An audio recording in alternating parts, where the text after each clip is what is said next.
ভারতীয় অভিনেত্রী ও মডেল সুস্মিতা সেন। 1994 সালের মিস ইউনিভার্স তিনি।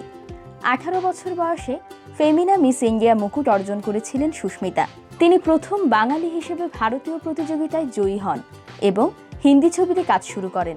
সম্পর্ক গোপন রাখাটা বরাবরের মতোই পছন্দ নয় সুস্মিতার। 15 বছরের ছোট বয়ফ্রেন্ডের সঙ্গেও নিজের সম্পর্ক কোনোদিন গোপন রাখেননি এই অভিনেত্রী। তাদের রোম্যান্স ছিল আলোচিত। 2 মেয়েকে নিয়ে রহমান শালকের সঙ্গে এক ছাদের নিচেই থাকতেন এই বাঙালি কন্যা। কয়েকদিন ধরেই এই জুটির বিচ্ছেদের গুঞ্জন শোনা যাচ্ছে বলিউডে। বুধবার ইনস্টাগ্রামের দেয়ালে বিচ্ছেদ নিয়ে ইঙ্গিতপূর্ণ বার্তা শেয়ার করেন সাবেক এই বিশ্বসুন্দরী। ফ্যানদের মনে প্রশ্ন, তবে কি ভেঙে গেল সুস্মিতা সেন রহমানের সম্পর্ক? ইনস্টাগ্রামের দেয়ালে ঠিক কী লিখেছেন সুস্মিতা? সমস্যাটা হলো, মেয়েরা সবসময় ভাবে ছেলেরা পাল্টে যাবে, কিন্তু সেটা বাস্তবে ঘটে না। ছেলেরা ভুল করতেই থাকে আর ভাবে মেয়েরা কখনো ছেড়ে যাবে না, কিন্তু সে যাবে।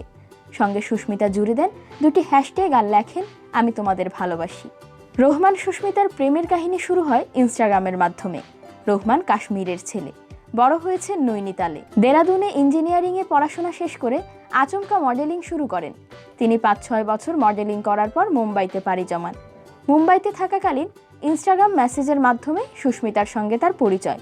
সুস্মিতাকে সোশ্যাল মিডিয়ায় মেসেজ করেছিলেন রহমান। সেই সময় রহমানের মেসেজ দেখে মন গলে গিয়েছিল সুস্মিতার। তখন থেকেই শুরু আলাপচারিতা। ঘটনাটা প্রায় বছর 3 আগের। 2018 সালের জুলাই মাস থেকে শুরু হয় সুস্মিতা রহমান শালের প্রেমের সম্পর্ক। সিঙ্গেল মাদার সুস্মিতার 2 কন্যা রেনে ও আলিশার সঙ্গেও দারুণ সম্পর্ক। হরহামেশাই ভালোবাসা মাখা ছবি ও ভিডিও পোস্ট করতে দেখা যায় তাদের। ভারতীয় এক গণমাধ্যমে বিয়ের প্রসঙ্গে রহমান শাল জানান, বিয়ের সিদ্ধান্ত নিলে তা সবার সঙ্গে ভাগ করে নেবেন। ভবিষ্যতে কি হবে সে বিষয়ে এখনই ভেবে মাথা খারাপ করতে রাজি নন তারা।